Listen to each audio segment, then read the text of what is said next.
showing November the 12th of the Ohio Valley Dirt Late Model Series here at Lanes Raceway. As you can see, the lineup is Jackson on red, Glenn on white, Jay on green, Nathaniel on orange, Randy on blue, and Guillermo on yellow. So they're going to get their cars stickered up. Everybody has passed tech. They're bringing their cars out, getting them set up, ready to go. Had a little bit of a hiccup at the beginning of the race. That's why we didn't start right at 5 o'clock. We had a racer end up stripping out a wheel hub on one of his brand new tires. Therefore, we ended up having to tap his wheel hub to get it to where that he was eligible to race. Nonetheless, he's got that done now, and they're fixing to go put their cars out. Just as soon as the guys have their cars out, we'll make a quick announcement. We're ready to go. 2-second minimum lap time breakout on the track. Anything faster than that, you will break out and lose a lap. There is a 1-second time penalty for pressing the track button, and the guys are supposed to yell track. Anytime you wreck or get involved in an incident, whether you were the one that caused it or not, all cars start back at the start-finish line. And like I said, we'll be getting this baby up and going here just shortly, so bear with us.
Racers, watch your lights. And here we go, folks. Like I said, I know a little bit behind, it's a little bit late going. Nonetheless, we got this baby going. Here we go. Starting the race, 1 minute and 58 seconds here. Guillermo Sire out in the lead, followed by Randy Kirtley, Nathaniel, everybody else. Everybody's on the same lap here.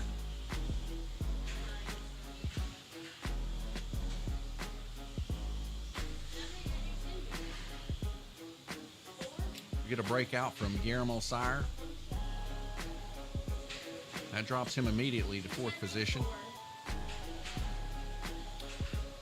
Both Glenn and Jackson neck and neck there going around the high banks. Looks like Jackson's going to make a risky move to try to get on the outside of Glenn. Glenn holds him off. Probably not a good idea. He should probably just stay back there. Both of them running decent, but it looks like he made the move and ended up involved in an incident there.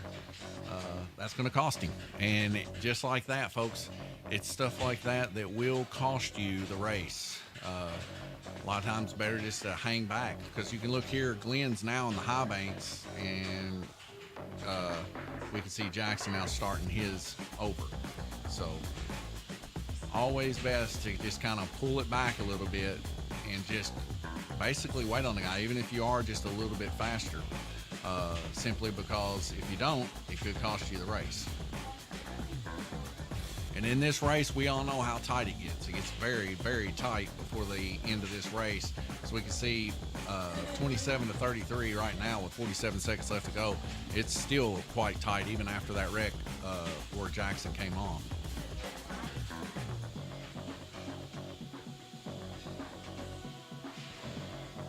So we get cars wrecked up there in the dead man's corner. Looks like Jackson was able to let off and dodge that.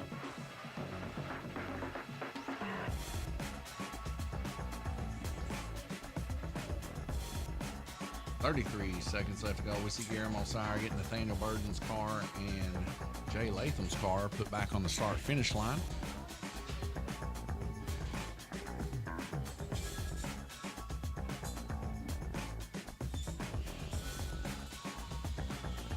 And now we see, Glenn Burden drove in deep up into Jackson there and cost them both to come off.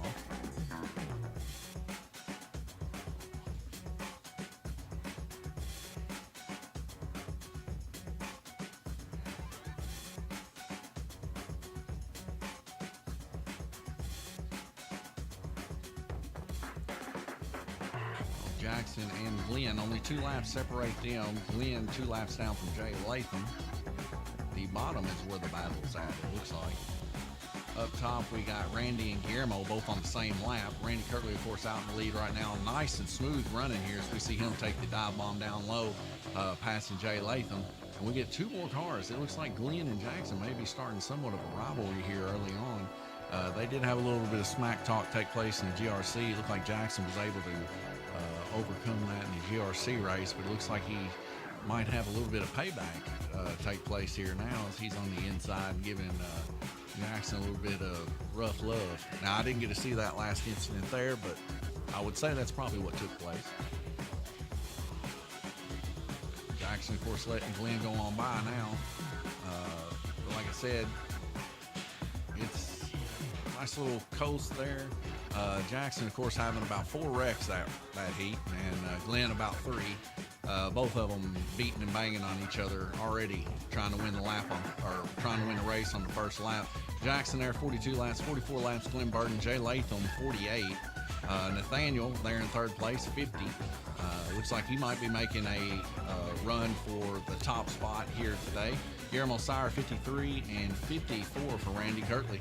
I'll leave you guys with the oval and be right back with you.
All right, 4 red lights drop out to green. Here we go, folks. 2 more beautiful minutes. Randy Kirtley there out in the lead. Guillermo Sire there in 2nd. Nathaniel Burden in 3rd. And Jay Latham in 4th. These are the battlers for 1st place currently. Glenn Burden about 5 laps down. Him and Jackson, about the same situation, beating and banging on each other first heat. causing quite a bit of rough housing there up on the upper two lanes. Glenn now all the way up on red lane as we see Jackson down on green, lifting a little bit as down low, just one lane below him there, Guillermo Sire on orange, really flying.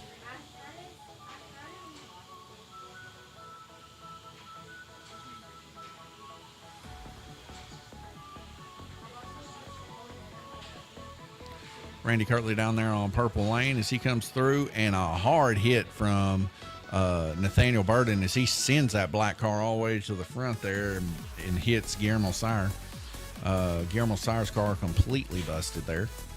We also got the pink car, what looks to be Jackson Darty. He's also going to be coming back to the start-finish line. Hard hits, folks, hard hits. We got Glenn Burden and Randy Kirtley there side by side as they go to pass, and Jay Latham there in blue. He was able to escape that menacing wreck. Randy Kirtley gets everybody stacked back up, and Glenn's going to make the long walk all the way back around. 1 minute and 5 seconds left to go in this heat. We're halfway through, and it's already been a very eventful little bit of a race. 4 red lights drop out to green. Here we go, folks.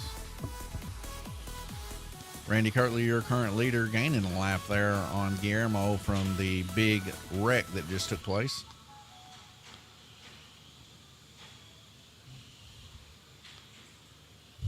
As we see the pink car of Jackson falling all the way to the bottom there. He comes out limply out again. Now, whether or not he got a love touch or not, I don't know. Wasn't currently focusing on his car, and he may be bent. I don't really know that either.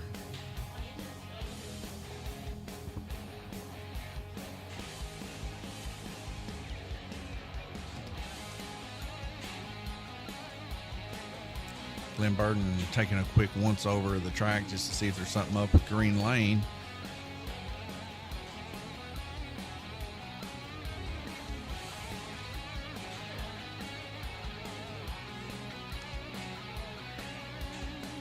Go. 4 red lights drop out to green.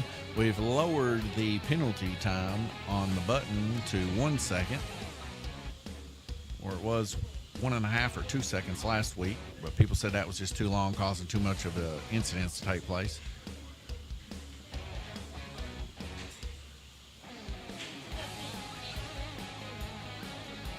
See on the inside, whoa, Jackson sending Nathaniel Burden hard to the wall, causing a big incident there. As both him and Guillermo Sire both getting caught up in that incident. Yeah, that was a rough entry there for sure.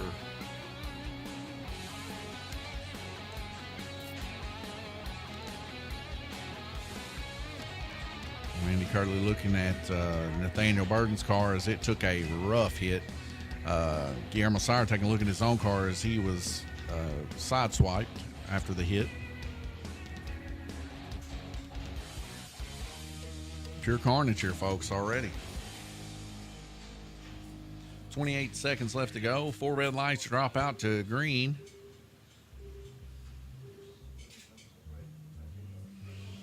Here we go. Randy Kirtley is your current leader there down on purples. We see right above him on blue, Jay Latham, both of them heel and toe one another.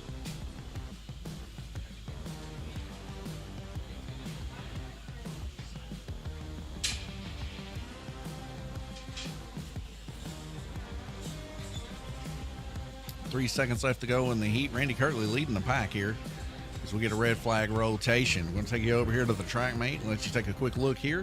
So we can see Randy Kirtley there turning 57 total laps there on purple.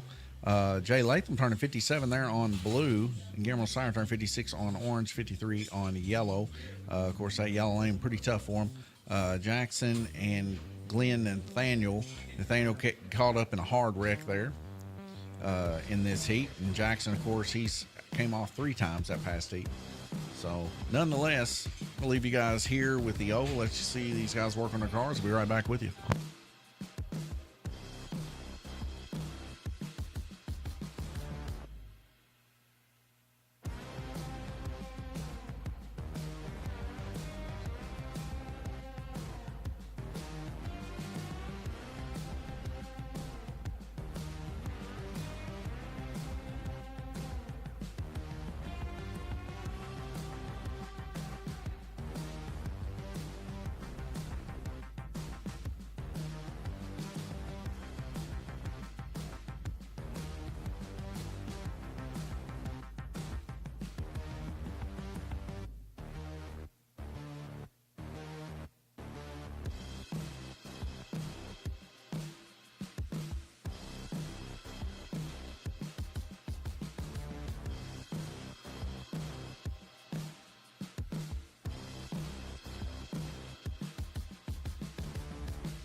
Full red lights drop out to green. Jackson, he's upset. He don't know why he keeps popping out.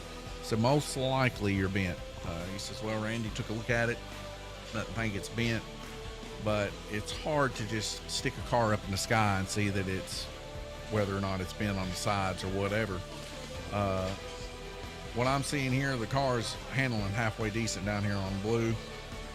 If it isn't bent, you know, it's a braid issue, dirty tires. It could be a bunch of things that cause you to come out. But I think in this case, it's rough racing.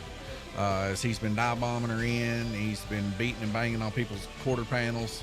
And any kind of bend, you guys know, drastically changes how cars handle and how fast they are. So, you know, always want to try to run each other as clean as possible. You run each other dirty, you beat and bang, you pay the consequences, you know. And I do believe that that's what we're somewhat experiencing here currently. Is his car is a lot slower than it was when we first started here, as we can see. He's down now on blue lane, turning a 2.1. That car should be turning somewhere in a 2.0 something, and it's turning a 2.1. So about a half of a tenth of a second off pace. But nonetheless, him and Glenn Burton now taking a lap here. 38 total laps to Jackson's 41. Like I said, just have to wait and see here how things turn out. But, you know, Jackson just needs to stop beating and banging on people when he goes into corners with people. I think a lot of things will get better. He just came fresh off of a win with the GRC earlier today, and there were, you know, he didn't have much issues there. His car was quite a bit faster than other people, and was able to bring home the win. Same thing can happen here in the 4-inch class, but he's going to have to do a little bit of work on the car. The car has got a lot of old parts on it, a lot of wore out parts, some of it. So he changed his tires just to be able to pass tech earlier. Randy Curley 168, 164 Guillermo, 161 Jay Latham. That's your top three battle here for first place. Nathaniel, Jackson, and Glenn, they are battling for a chance for fourth currently right now, but all this stuff can change when they go down on the lower lanes. We might see a little bit of a change or a flip back and forth. Randy Curley running 57 laps there on black. Jay Latham was able to turn 56 there on purple. We see Guillermo Sire turning 53 there on yellow. That was kind of hurt him a little bit, but 55 impressively there on white lane. Guillermo running the higher lanes a whole lot better than a lot of the guys, so we'll see how he works out turning those higher lanes at 55 laps. Got to watch the breakouts on this, 2-second breakouts. So we'll leave you guys here with the oval, let you watch them work, and be right back with you.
marquees are killer, especially if you got just regular glass and not that that refractive glass that they sell. I think they call it HD glass is what they call it. But if you got just the stock stuff, that marquee will blind you. That's why we dim the lights, and then we got lights inside that make the light inside brighter, so that it kind of negates all that. But a lot of places don't even have the lights inside. They'll turn the lights down. That helps, but you still have the marquee light that shines bright when you do that. Every once in a while, you get a little glare, just on Godzilla, and that's just basically from the outside, I think. Well, and I think the lights on Godzilla's, you see, they're kind of a bluish hue. That's supposed to be white. And the issue that we have is that LED strip there is kind of generic. I wish we could have got the same LED strips like what we had on Iron Maiden, but when we were getting them and we were making them, they only had that one set, and my dad has been back like 3 or 4 times trying to find it, but all we can get are the multicolored ones.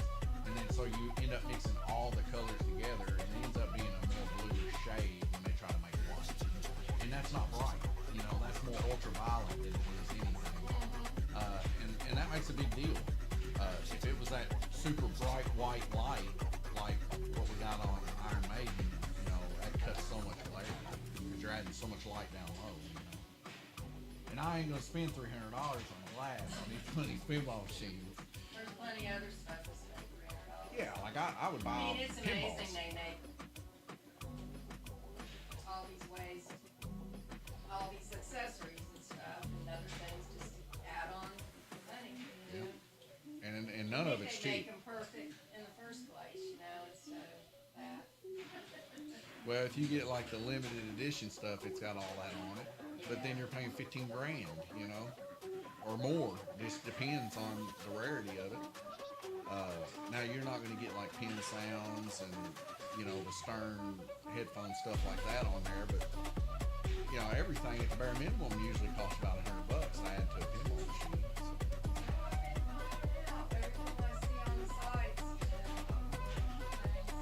One good thing is pinballs are coming down a little bit in price, so it'll be a little bit easier to get them. Mainly because Stern's got that bigger facility now that they're able to pump more out, and different ones at the same time. I'd heard that you know, the next 3 pinball machines can be John Wick, Back to the Future, and Jaws. Is what I'd heard. And then on top of that, they're supposed to start doing vault editions again. And I'd seen rumors where they were maybe going to take some of the vault edition stuff and make it Spike 2 so that you can do Stern Insider on it. So that'd be sick. If they did like Ghostbusters like that, that would be bad to the bone.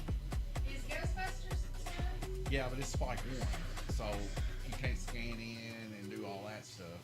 But if they was to revamp that and change all the graphics like what a lot of people are saying that they're going to do, you know, change it and make it Spike 2 or like House of Horrors, I think is one of them, you know, and revamp those to make them Spike 2, that'd be sick. Yeah, they're good. Yeah. And I wonder which one Elvin's working on. there ain't no telling. He's very secretive about his stuff right up to the point. The girl in Louisville, Elizabeth, she Yeah. works at Stern now. Yeah. She's done plenty of it now. Yeah, they're under You know NDA. how many people have asked me that question? She said, I can't.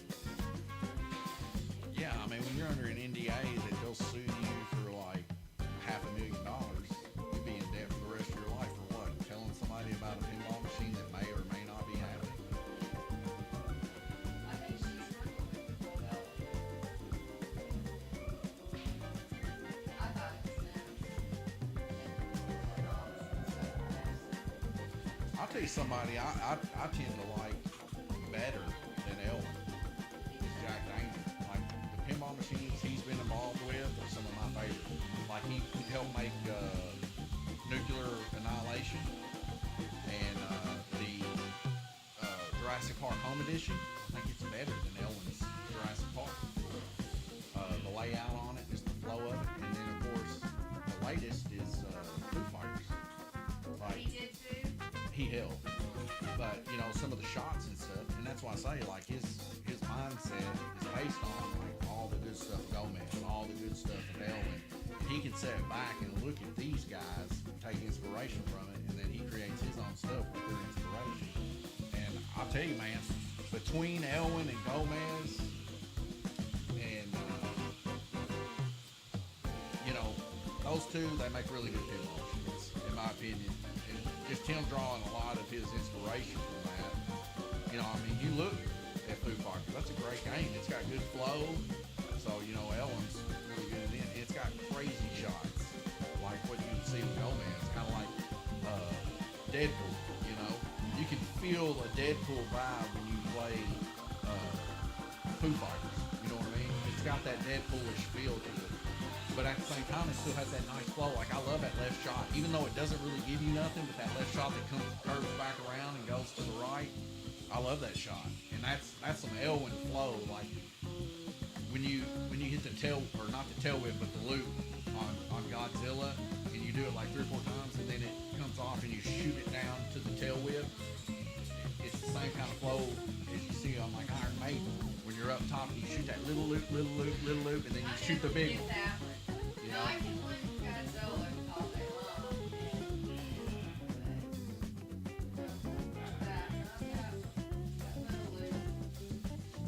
But when you hit that though, you know what I mean? When you hit that shot, it's so smooth. 26 seconds left to go, folks, here in the race, and we got a battle between Randy and Jay Latham. I'm just sitting here talking to fellow pinball head Kay here at Lanes Raceway about upcoming pinball machines and future here at Lanes Raceway about pinball. Haven't really focused that much in on the race, and I'm sorry about that, y'all, but I have 2 interests that are really, really big in my life, and that's pinball and stock car racing. It just so happens that I take opportunity when it is near to talk about the things that I do like, and that is pinball for sure. Jay Latham currently in the lead. 1 second. Jay Latham looks like, yep, Jay Latham's going to bring it. So he's going to bring home a win here today in the Ohio Valley Dirt Late Model Series winner here. Jay Latham, 329, 328 to Randy Kirtley, and 327 to Guillermo Sire. And what a battle for 4th. I told you guys the bottom 3 were going to be battling for 4th. 314, 314, 316. That's Nathaniel Jackson and Glenn off of that. Averages speaking, they speak for themselves, folks. The wrecks at the beginning cost Jackson and Glenn that 3rd position. Just 2 laps, that was it. Nathaniel there, of course, he was caught up in a few wrecks himself, and we can see the averages speak for themselves. Like I said, 2 laps is the difference. Nonetheless, I'm just going to get some pictures of this, these laps here currently. Jay Latham will bring home the victory. I know a lot of people will be happy about that. Randy Kirtley in 2nd, and Guillermo Sire in 3rd up for the podium. Thank you guys for tuning in to this week's Ohio Valley Lawncare Dirt Late Model Series race. God bless you, and I'll see you coming up at about 7 o'clock for the Fairview IT Cup Series, folks. But I'm back here in Ohio Valley Dirt Late Model Series. Lots going on here in the shop. 47 seconds before we start the next heat, and I am sorry about that. I hope I didn't cut y'all too soon, but nonetheless, y'all didn't miss anything. I'm just missing a noodle. So I'll see you here in about 30 seconds.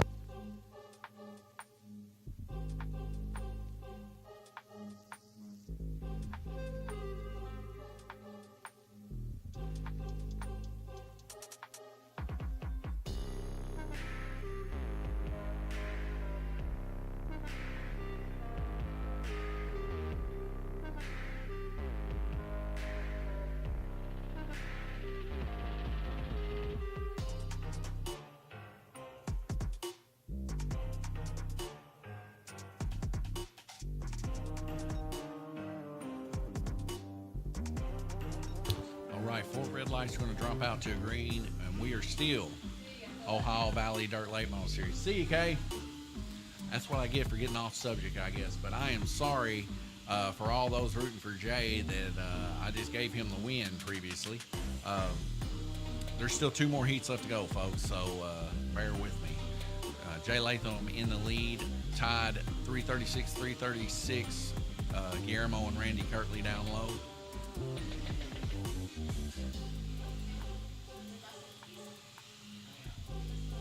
Third position, we got Glenn Burden battling with Nathaniel and Jackson. Nathaniel Burden breaking out down low.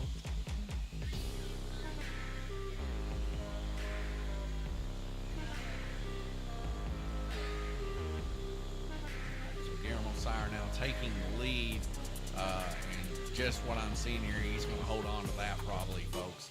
As he's down on purple, he's going to be on black for the final heat. He's fixing to start walking away with this one, folks.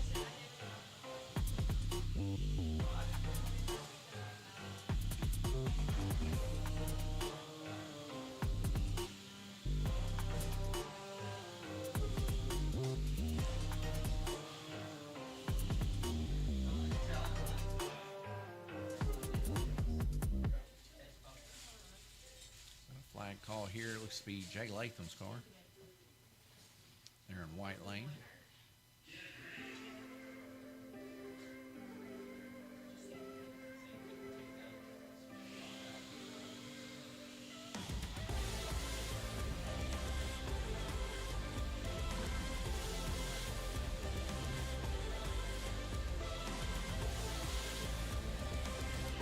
Car to the outside. I believe that to be Glenn Burton's car. All that incident.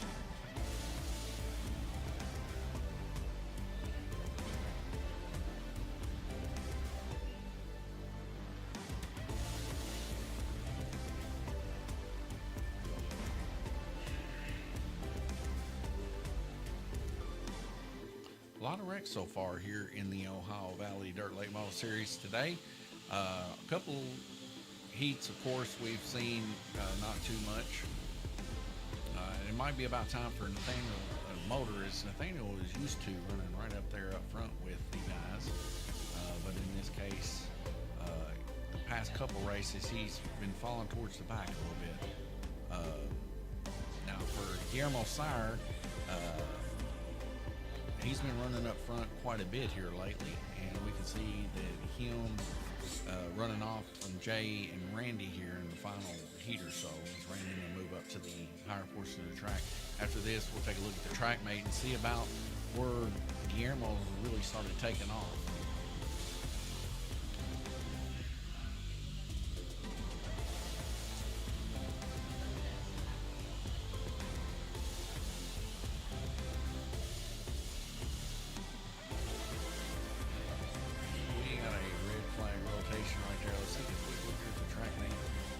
Guillermo Sire running 58 laps, which ties Glenn, Nathaniel Jackson, Guillermo, all 58 there on purple, and he gets a 58 also on black. Randy Curley the closest to him on that with 57. But if we look at Guillermo, somewhere where he's kind of outstanding here, you got 5 laps extra on white, running 50. His car was pretty substantial there for sure. We also see 56 there on orange, which is pretty good, but it's very close to Jay there with 55. 56 on blue too, but Jay was able to get 57. So, like I said, 53 on yellow was rough for him. Like I said, all these numbers are very, very close together. 5 laps difference here. Unless he has a real horrible time down on black, he should be able to bring this one home, as Randy and Jay both are up on the higher portions of the lanes. Randy there on green, and of course Jay on red. So he's just got to basically keep the car on, and he'll probably bring this one home, folks. And take you over here to the oval and let you look at these guys work on their cars. I'll be right back with you.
Final heat, 4 red lights drop out to green. Here we go, folks. Your current leader, Guillermo Sire, down on black lane. Jay Latham in second. As Jay Latham's car comes off, he gets it put back on by himself. Green flag racing. Here we go.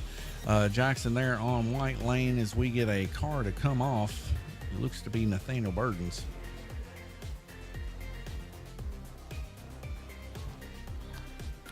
Jay Latham and Randy Kirtley battling it out for second position. Looks like Randy Curley already got him a couple laps up on Jay Latham as he's going to try to move himself up on red lane and put Jay there in third place.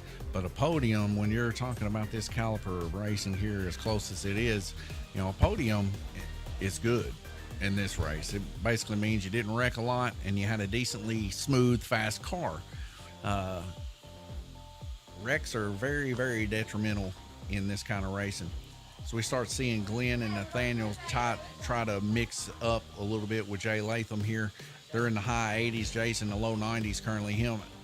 We're starting to see it kind of gradiate out all the way towards the bottom with Jackson.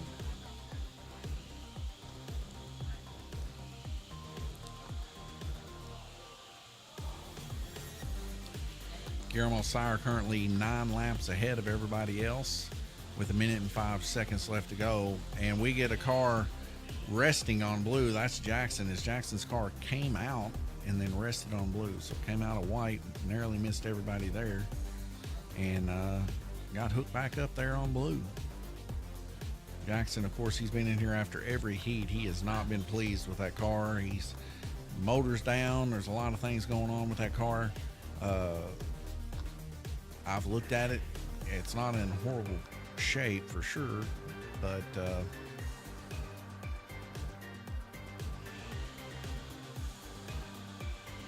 it probably does need a motor. Who knows?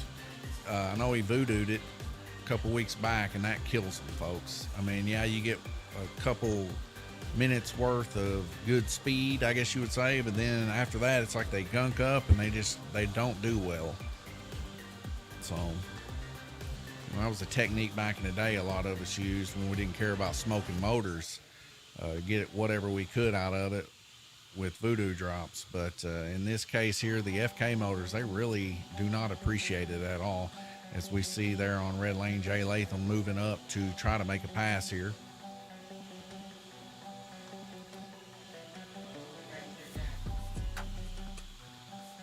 And it looks about 10 laps is going to separate first from second here, with Guillermo Sire turning 438 laps to Randy Kirtley's 428.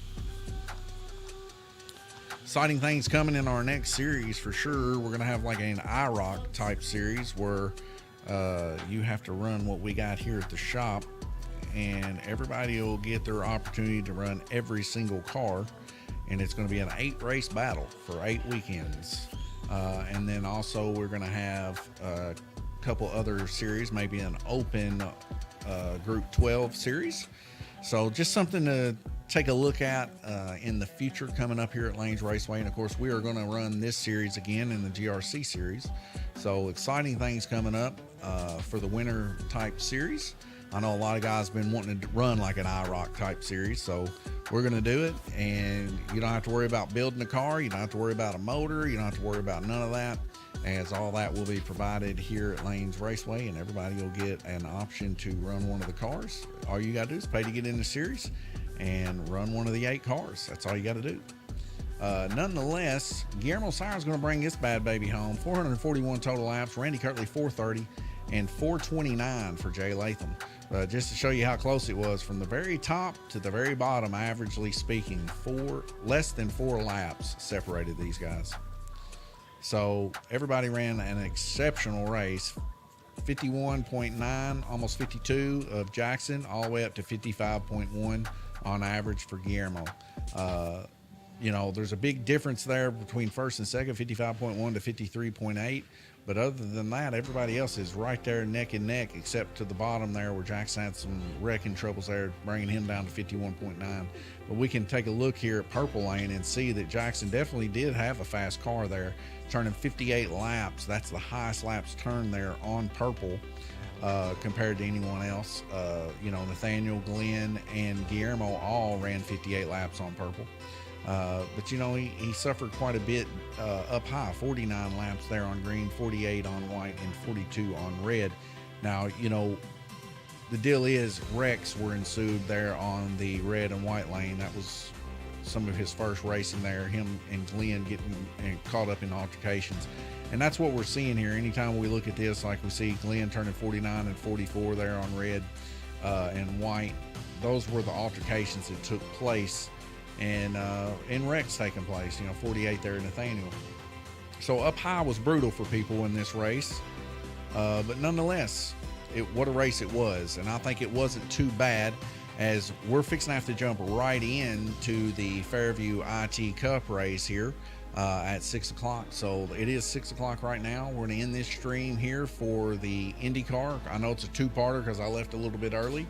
But thank you guys for tuning in. God bless you. And I'll see you coming up next. Fairview IT Cup Series race here on the